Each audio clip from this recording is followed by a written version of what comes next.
to make the province fully accessible to persons with disabilities. They were, let me get this right, just kidding, the Ontarians with Disabilities Act 2001 and the Accessibility for Ontarians with Disabilities Act 2005. Since then, he has helped to get that law effectively implemented. In 2009, he became the chair of the AODA Alliance. He is also currently the chair of the Special Education Advisory Council for the Toronto Public School Board. He and his family reside in Toronto.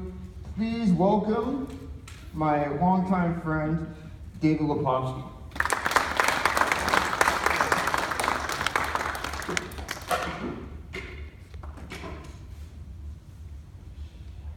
Well, good morning, everyone. Thank you, Scott. Thank you all for coming. A huge thank you to Scott and Catherine and Ron Bremner for pulling this event together. When we were off getting launched in Peel in the spring, literally in the taxi on the way to Peel Region to hold an event like this last April, I get an email from Scott Bremner saying, why don't we do one of these in Durham Region?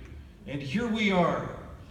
I want to thank all the folks who've donated their time, or like the Ability Center, the location, and all the other supports that are able to do this. The beauty of the AODA Alliance is that we have no money, we want no money, we ask for no money, and we accept no money. But we'll double that every year. And that means that our strength are the people, the wonderful people and organizations who volunteer their time, their efforts, and their resources like this room to let us get to where we've gotten. I also want to thank the politicians who've taken the time to come here, and at the risk of making you nervous, don't be nervous, I'm going to be talking to you at the same time as I'm speaking to everyone else.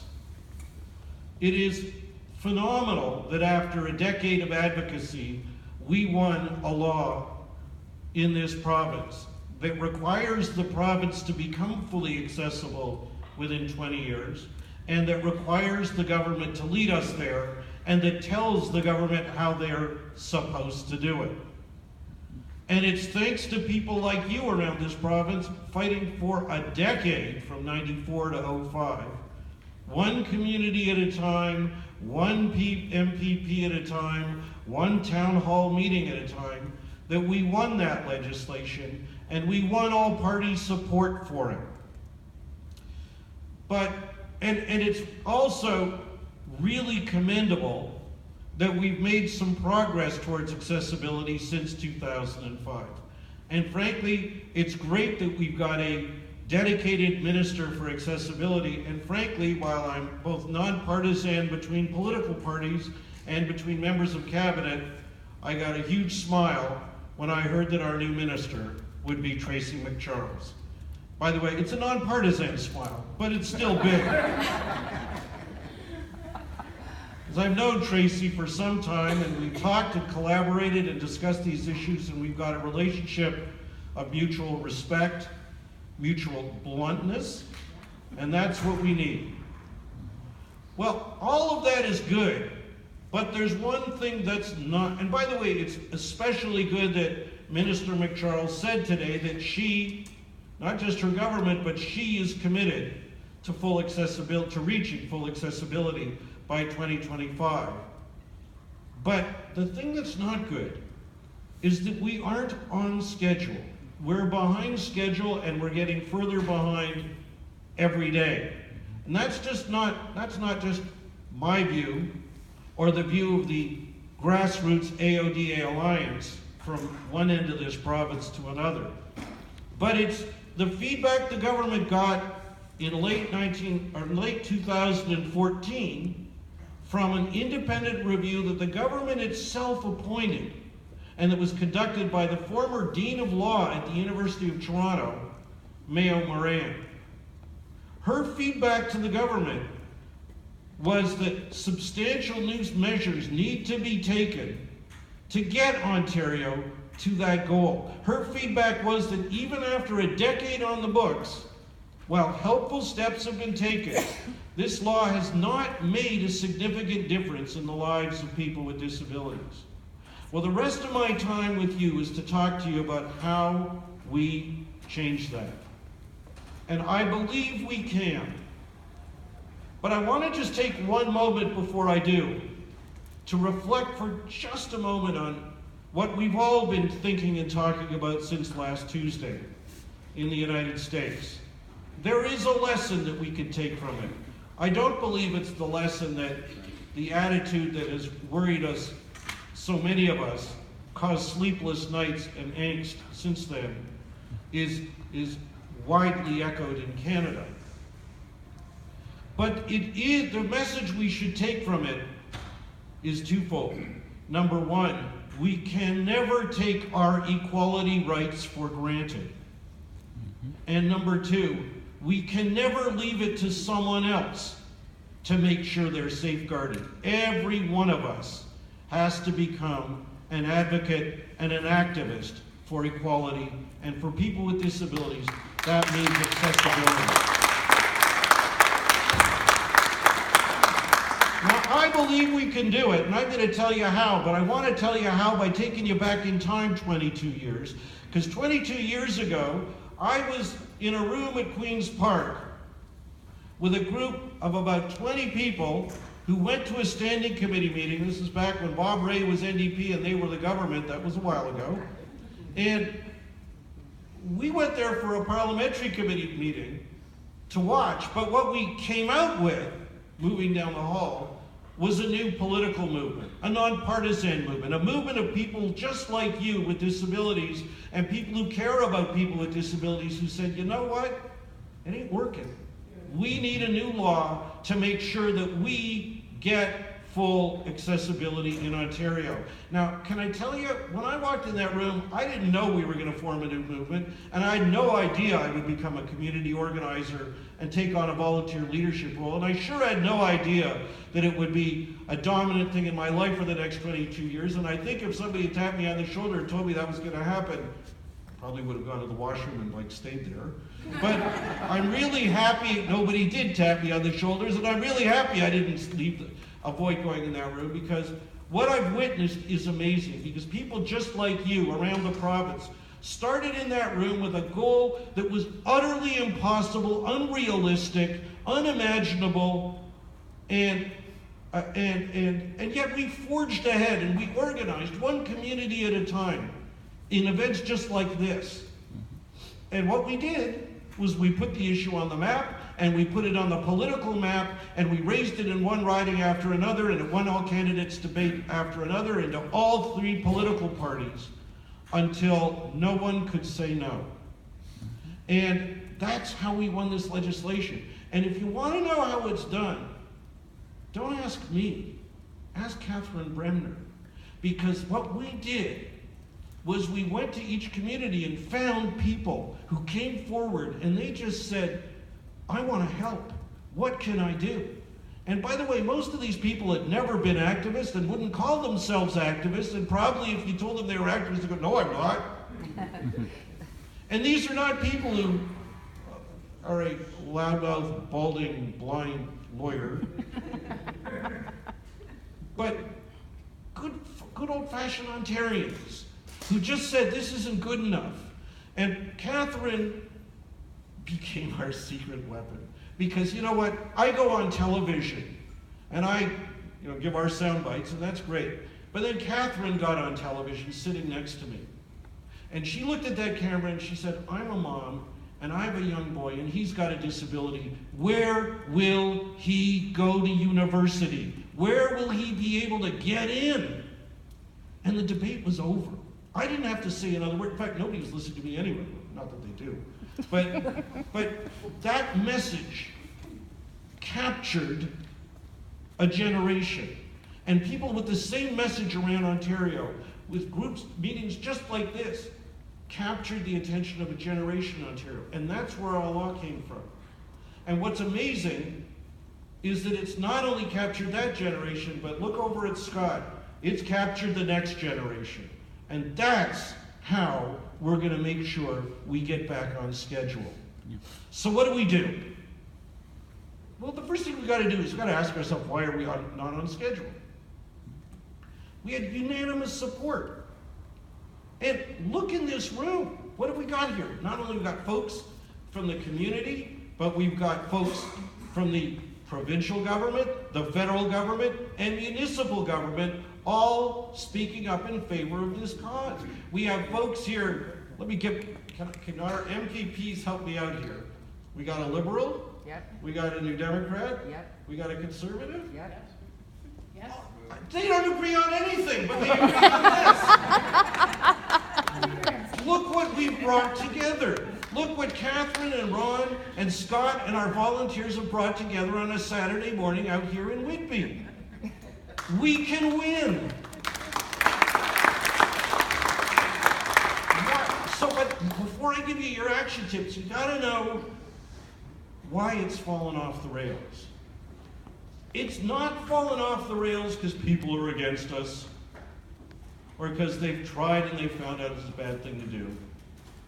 It's fallen off the rails. Well, I'm going to quote the former Lieutenant Governor of Ontario, who's now the government's own special advisor on accessibility, David Onley. Mr. Onley and I agree on this point. We agree that one of the things that's happened is that while there was great excitement at Queen's Park a decade ago, 11 years ago when this law passed, a majority of the members of the legislature who voted for it and fought for it, they've left the provincial legislature. They've moved on to other stuff. And they've been replaced by other members of the legislature who are good people from 3 parties that all support this. But guess what? There's no fire in their belly like there was 11 years ago. I know, I was there. And so the other problem that's arisen, and I can tell you this candidly, is I think the public service in Ontario has slowed the process down. Now, I want to make it clear, I was an Ontario public servant for 33 years. I just retired last year and became a part-time visiting professor at the Osgoode Hall Law School. We have a very good public service. We have hardworking, dedicated people, including the people working in the accessibility area. Individually, they're great, but collectively, they've become a drag on the process. It's an organization that's very much driven by just, let's keep doing it the way we've always done it. Well, accessibility is about changing how we do things. Accessibility is about changing how we do things. The mythology is that business will oppose this, but the government, the public sector, they'll be the leaders. It's actually the other way around too often. Now, I'm not saying there are no good people in the public service, much the reverse. And there are people trying to do good stuff at the provincial and the municipal and the federal level. But I will tell you, because I've seen it up close, what they do is they cluster around and start telling ministers and deputies, oh, you can't do this, oh, you can't do that. What about this? What about that? We might have to change this. We're going to get pushback. Credit to Dalton McGuinty in 2003, and to the minister who developed this law, Marie Botriani, because you know what they did? They didn't listen. They said, we're going to do this. We're going bold. And they did, and credit to them for doing so. I'm witnessing in Ottawa, where they're developing the new Canadians with Disabilities Act, the same kind of let's go bold mentality, and the message has trickled down to the public servants who are developing the law. Now, I am confident in the federal public service. There are really good people, and I'm confident that they will be some who will do the same kind of pushback, and oh no, why do we have to change this, and oh no, what about that? There are times you need the politicians to tell the public servants, thank you very much, I heard what you said, now we're going to do it. And that's what we need. Now, let me give you some practical... Let me tell you what we need to do. The first thing we need to do is we need to advocate around the province at the grassroots. And we decided that, before 2003, we organized in community after community, and the person who helped us organize out here was, did I mention Catherine Bremner? And here she is. And we had fabulous people around the province just like her doing the same thing. After 2005, when the law passed, we figured, you know what, we'll just work with the government on the technical stuff. We don't need to do all that kind of local grassroots stuff. Well, we were wrong. And a decade later, we got to go back to the future. So what the AODA Alliance has done is we've reached out to communities and said, we want to start doing town hall meetings, and we want to start launching regions of the AODA Alliance of volunteers who are ready to get active in their local community. We're nonpartisan. We want liberals, conservatives, New Democrats, people who don't have a political party, people who wouldn't invite me to their party, people who don't know what party they're in. We want them all. So we started. And in January, at Queen's University, we had a town hall. We launched the Kingston region. And within an hour of launching it, a tweet came from the Liberal member of the legislature, Sophie Koala, saying, sorry I couldn't be there, but I want to work with you guys. That's having an influence. And within 6 weeks, we did the same thing for North Toronto at York University. And a week later or two later, we did the same thing in Windsor. And a month later, we did the same thing in Peel region. And then in September, we did the same thing in Ottawa. And then a week later, we did the same thing in London, where we had, again, a member of the Ontario Legislature, Federal Parliament, and City Council all there when we got started. Man, 22 years ago, we could never imagine any of this. And then a week ago, we did the same thing in Burlington, and guess what? This is number 8 in 1 year. So let me propose a motion, and let's take a voice vote, or any way you want to contribute your vote, by voice, by raising your hand, whatever. I propose that we form a Durham region of the AODA Alliance. All in favor, say aye. Aye. All opposed, go somewhere else. Guess what? And I will, you know the term voluntold? I am prepared to voluntel Scott and Catherine that they will be our inaugural regional contacts. We don't give out president and vice president. We have this lousy title, regional contacts. Sounds like something on top of a battery. But what I'd like to... Yeah. Well, Energizer just keeps going and going and going, so that's an apt analogy. So, and this is how we do it. Now, what I'm going to do, the regional contact from Durham, from Peel region happens to be here. Thea, you want to make yourself known? Thea Curdy, who's a superstar on built environment accessibility. If you want to know how to design an accessible building, you won't find anybody who knows more. Thea's going to walk around to the pad. I know you registered and signed up, but we'd like you to join our email list.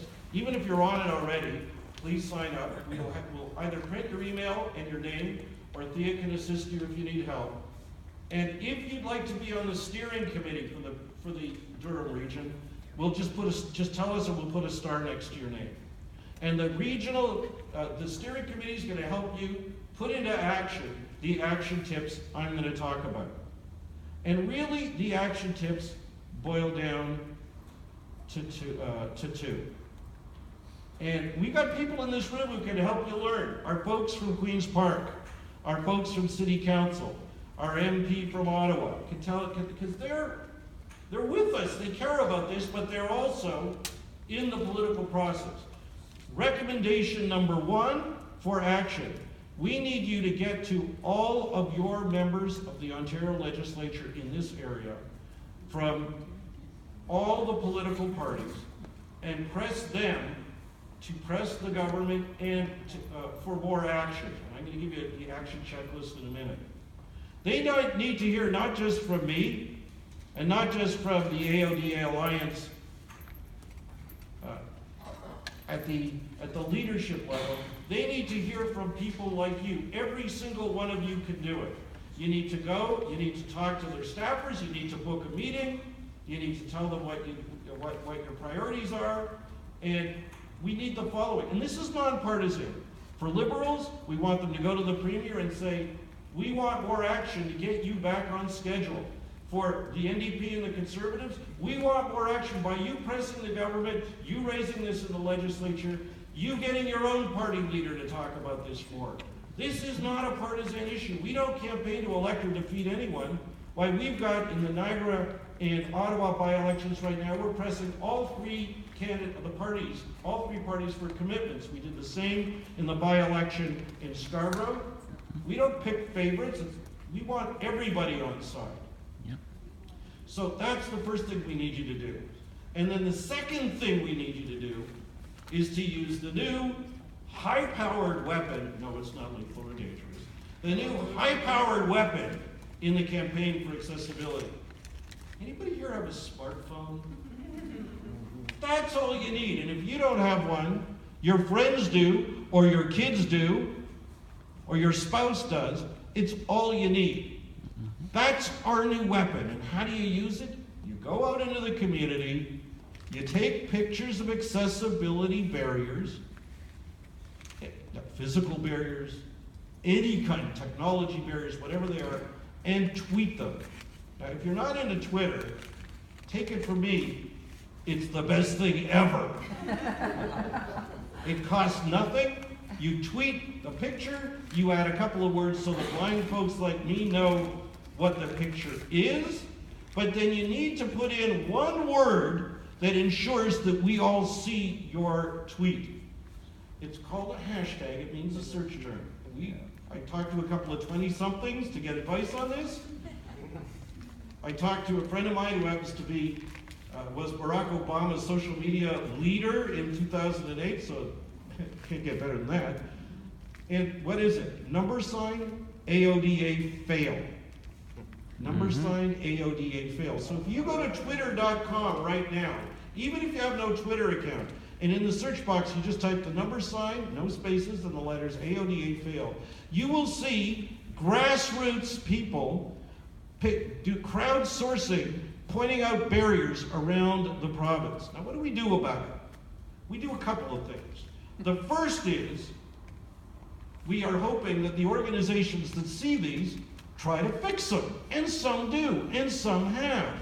And then people tweet to thank them that they did. But the other thing we do, and our MPPs here will tell you that they all know this, we then retweet them to all of the members of the Ontario legislature who are on Twitter. So we let them, and I've had members of the legislature from all three parties come over saying, man, there are a lot of barriers out there, and keep it up. This is really making it clear to us what needs to happen. Now, even if you don't want to do photographs or tweets or whatever, you can even go on Twitter and just retweet our tweets. By the way, our Twitter handle, for those of you who are interested in following us, please do, is at AODA Alliance. At AODA Alliance. And with that Twitter handle, if you follow us, you'll see our tweets. Just click retweet. It's like signing a petition. It adds your voice. Our three MPPs here, if I tweet to them and you click retweet, they get it from you. You're adding your voice. And it's really working. So I strongly encourage you, and we've told organizations, hey, you don't want AODA fails, make sure your place is accessible.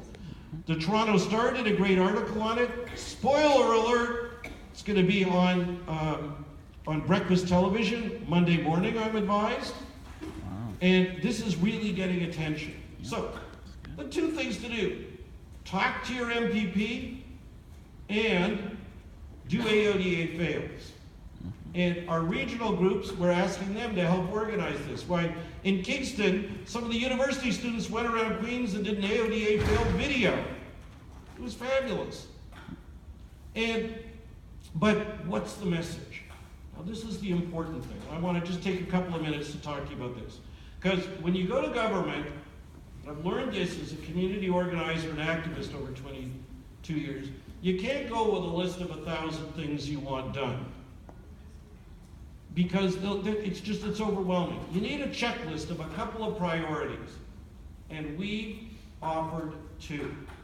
And if you go to sign up for our updates, we give you background on it, we give you action tips on it, we give you all you need to know. By the way, our updates are, somebody will tell you, they can be long, but if you don't want to read them all, my name at law school was David Lepofsky, and I think I earned it. But the beauty of them is you don't have to read the whole thing, you can just read the headline. Just the headline, that's all you need. If you want to read more, read the summary. If you want to read more, read the rest of it. But we want to make it all available to you. But what are our two immediate priorities? And by the way, Minister McCharles said that we met, and I very much appreciate having regular meetings. None of this is a surprise, what I'm about to say to anyone in the government at all, but let me just highlight them for you. Number one, yes, it's good that we have a number of accessibility standards.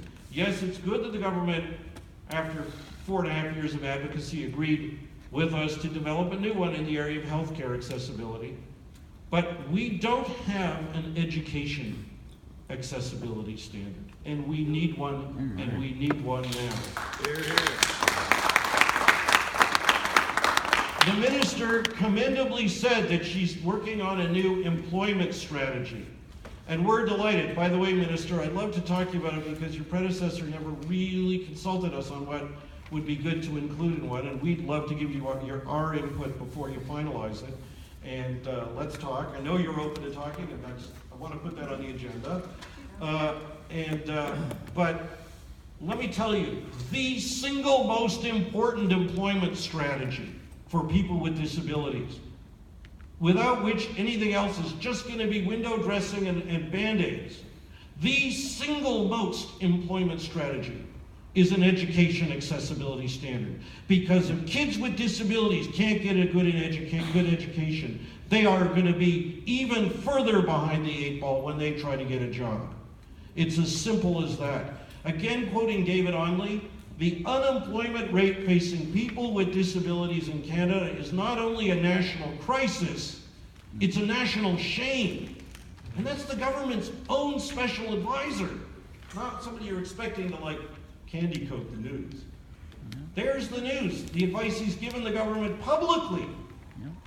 Well, those of us with disabilities who've been in the job market, and I was very fortunate to have a successful career, but we know that too often there are too many impediments in our way. And if you want to be treated as competitive with a C student, you better be an A student. Well, in an education system that's full of barriers, and that's not fair, but sadly it's still true. But in an education system that's still full of barriers, we have a battle just to become C students, just to even get in there and get through. What kind of numbers are we talking about? Well, guess what? I got the numbers. There are 2 million students in kindergarten to grade 12 in the Ontario funded schools, public or Catholic. How many of them are already known to have special education needs? The answer is 334,000.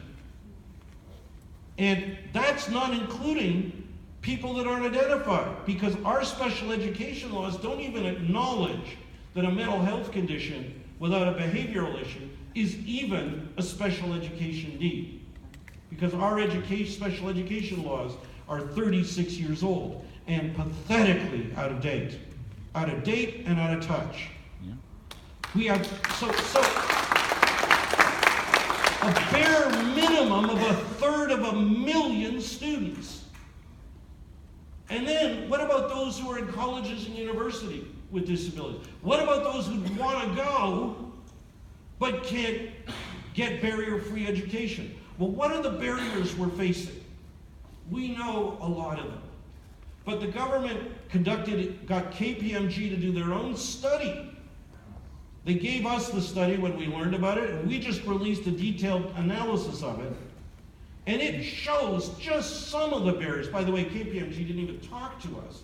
Only the organization that has been pushing for this standard. They didn't even talk to us. But even then,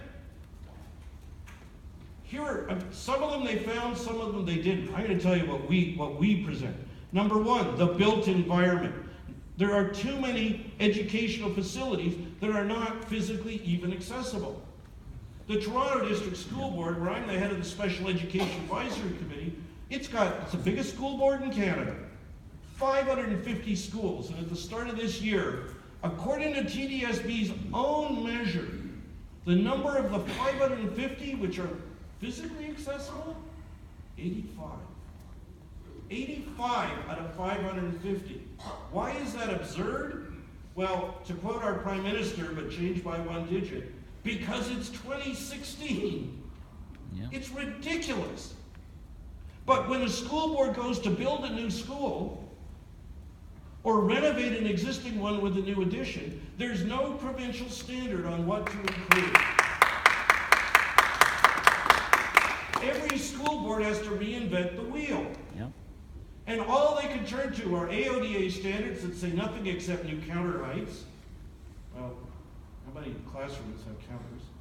Or the building code, which has been out of date. Well, when the government sat to reform it, it started out being 19th century. 2 years ago, they brought it up to the early 20th. If you build a school to building code, you'll have bathrooms with grab bars at adult height. That's really good for kids in grade 2, don't you think? So, the built environment, we need to address those physical barriers. How about colleges and universities? There are lots of new buildings going up. The throne speech promised more. But they are, from the point of view of people with disabilities, they can be complete disasters. The law school where I teach, the Osgoode Hall Law School, I went there when I was 40 years ago. I hate saying that. And when I went there, it was not great on wheelchair access, but as a blind person, I could learn my way around in an hour or two and bombed around independently with no problem. Since then, Osgoode hired that one of the top architects in Canada, spent millions of dollars on a major renovation, and they came up with a building which is one of the worst ones I've tried to navigate. It's hard to be that bad. And it's not because they didn't try, because the former dean, who I went to law school with, said, we tried to do it right, we wanted to do it right. The problem, folks, is the law doesn't set the right standard. And if it sets the wrong standard, people do the wrong thing. And they think they're doing all they gotta do. But built environment isn't all. Digital accessibility, classrooms, school, preschool, post-secondary, digital learning is huge. But we don't have comprehensive standards to ensure digital accessibility, ensure that the computers, the tablets, the apps, the programs that they use in the classroom are designed based on principles of full inclusion. So new money is going to buy stuff that students with disabilities may not be able to use. How about kids with autism? Now, I'm not getting into all the funding of applied behavior analysis. Let's do something that's really simple. Like an autistic kid, a kid with autism spectrum disorder who gets a service animal to help them self-regulate. What an advantage for them. Except if they try to take the dog to school, some school boards say yes, some say no, some say, yeah, if mom or dad come and clean up the poop as soon as the dog poops. Some have no policy. Families have to fight these barriers one school board at a time. That's crazy. Yep. Why shouldn't we just have one standard that ensures human rights? That's what AODA standards are for. What about our curriculum? Our curriculum, which comes from the province, does not have built into it universal design principles. And so that gets passed down to school boards, which gets passed down to teachers, which they do in their lesson plans, and they may not have ever been trained in universal design in mainstream class lesson plan planning. So we got a problem.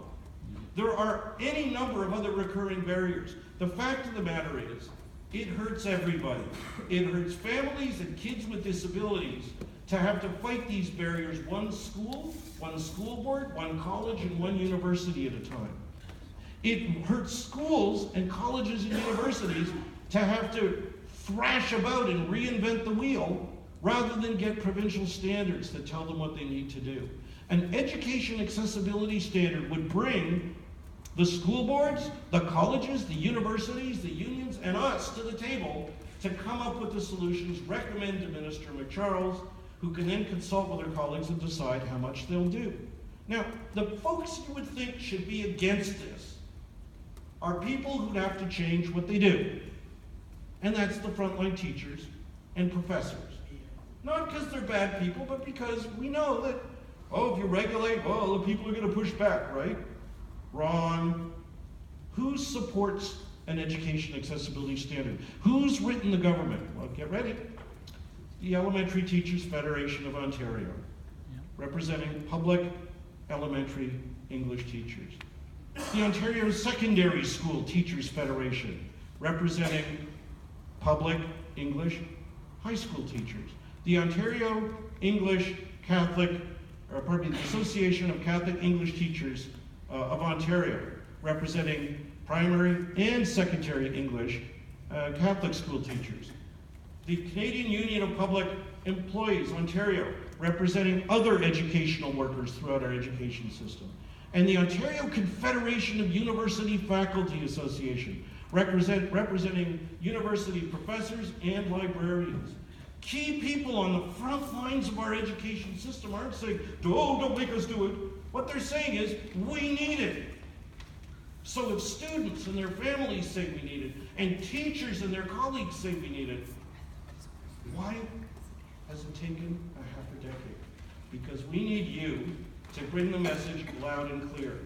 And we need the government to turn to the public servants and say, you know what? We were elected.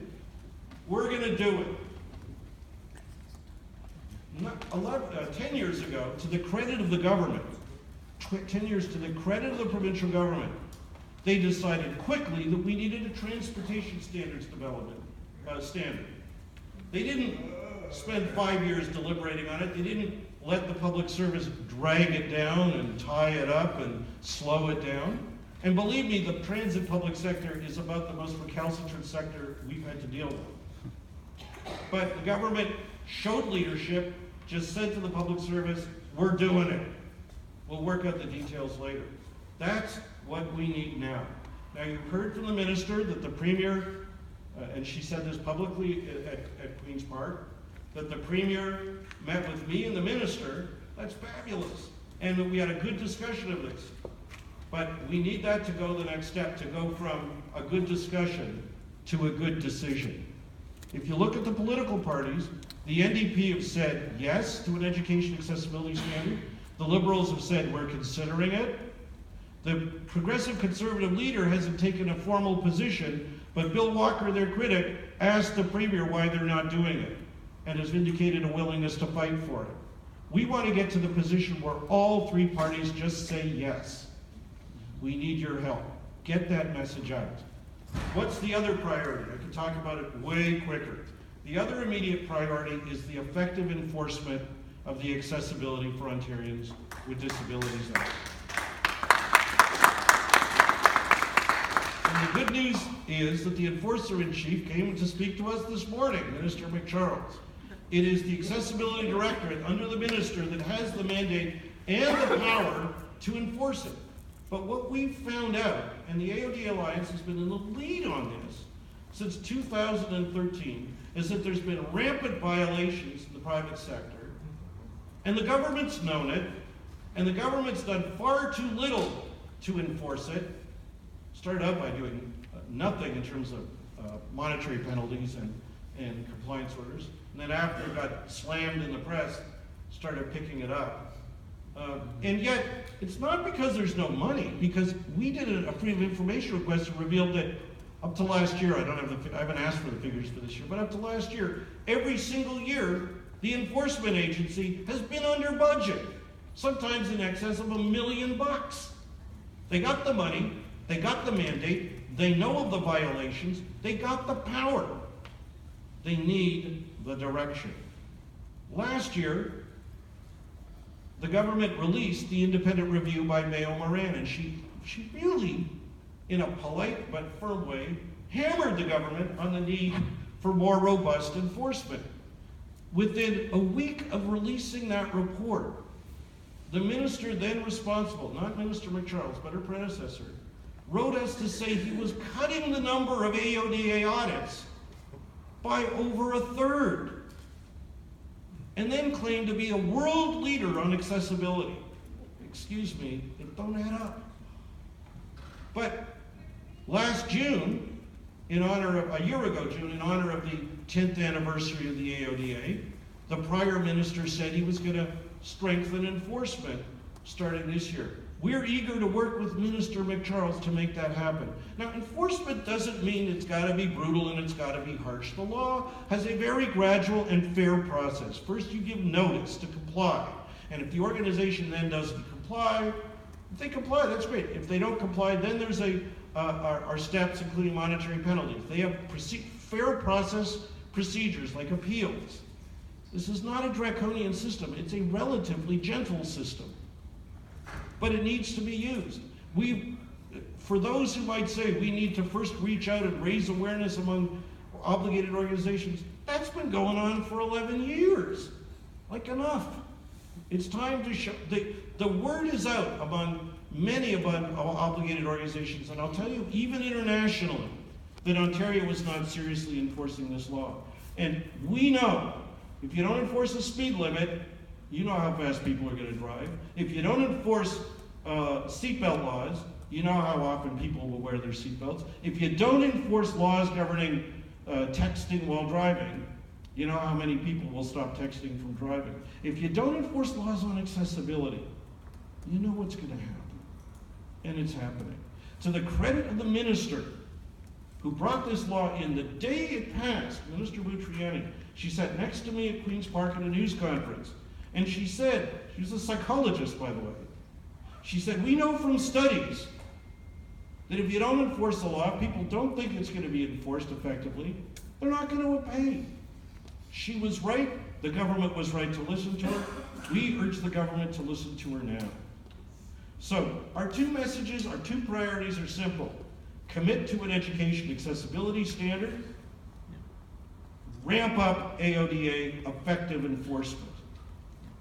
So, let me conclude, because I want to open this up to a chance for people to talk, to raise questions, to offer ideas, to put your thoughts together.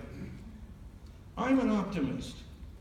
I want to tell you how much of an optimist I am. 22 years ago, when we were in that room, we had no realistic expectation of success. But what success we've had? We've organized around the province. We won the law and all parties supported it. No party has campaigned to repeal it. We've gotten election commitments in every election and many by-elections since then about strengthening its implementation. But the word spread. Folks in Manitoba heard about what we've done, and on their own they formed Barrier Free Manitoba in 2009. In 2013 they got a new law. In 2013, a promise was made by the new Liberal government in Nova Scotia to do an accessibility law. You know what's happened? Last week, a bill was introduced in the Nova Scotia legislature. It was really weak. It was really weak. It read to me like they kind of ran to the bureaucrats in Ontario and said, like, what's the most bureaucrat-friendly, people with disabilities week, but looks like it's something law, and that's what they wrote out. And I don't think the bureaucrats here are bad people, but they're in a world that doesn't encourage boldness in this area. And they've got good ideas, we need to use them. So what happened in Nova Scotia? The AODA Alliance got approached by folks in Nova Scotia a week ago today saying, what do you think of this bill? The government's rushing it through. We got a news release, an update out within a day, doing a full analysis of it. They, on their own, pulled together a group that went to the Nova Scotia legislature Monday. They came forward with their own ideas, assisted by ours, and they got the government to immediately back down on what the bill they were going to rush through and to agree they got to do better. That is an important interim victory. A year ago, I had the privilege of speaking out of British Columbia to a small group just like this. They launched Barrier Free British Columbia that day, and to this day, a year later, they've gotten resolutions by city councils supporting a call for a BC Act, and they're lobbying both the government and the opposition leading up to next year's election in BC, trying to get nonpartisan commitments there. But last week, I had the privilege of speaking in St. John's, Newfoundland. The government there is already committed to enacting a mandate letter to a minister, and we launched Barrier Free Newfoundland and Labrador to share our ideas with them on how to advocate. But not the latest, but the most pervasive we've heard about already. Last year, in the federal election, we got a promise to enact a National Canadians with Disabilities Act. I have the privilege of being on the steering committee of Barrier Free Canada, where a lot of the folks I've just talked about. We started out small, we went in the federal election, we asked for commitments, we got them from the Greens, the NDP, and the Liberals. Prime Minister Trudeau, Justin Trudeau, to his credit, appointed a new minister, Canada's first national minister for people with disabilities. And I'd never met Carla Qualtrough before she was appointed. I've met her since. But I immediately have a sense of kinship. Is ready for this? She's a lawyer with a vision loss. Like, what could go wrong? So she's really, with a background in disability human rights. Yeah. She's really eager. They've allocated $2 million just to a national public consultation that's underway right now. And if you want to know, you've heard just earlier today about ideas to give your input. We've put out a discussion paper. Thankfully, I'm now the law professor. I've had the time to do this. I wrote a discussion paper on what we want in the Act. But if you don't want to read the detailed long version, got it down to 2 pages. Feel free to use and it's available here today. If you need an alternative format, let us know. You can go to the federal government's Accessible Canada website, log on, give them your views, and feel free to steal from ours. And we don't need credit. So what I'm telling you is, it all started from a group just like you. But unlike you, they didn't have the experience you have on advisory committees in working towards this legislation. And they didn't have a law already on the books. And they didn't have a minister in front of them like we just did today. And they didn't have an NDP and a Conservative also with them to support them. And they didn't have a federal and a municipal politicians there to speak out both as a matter of policy and as a matter of personal commitment. They didn't have any of that. Look what they accomplished. Look what you can accomplish. So follow our 2 action tips. Get to your member of the legislature, do those AODA fail tweets, and share our 2 messages. We need an education accessibility standard now, and we need the AODA effectively enforced as it was promised to be, and we need that now. Thank you all so much for coming, and I really welcome your questions and your discussion. Thanks very much.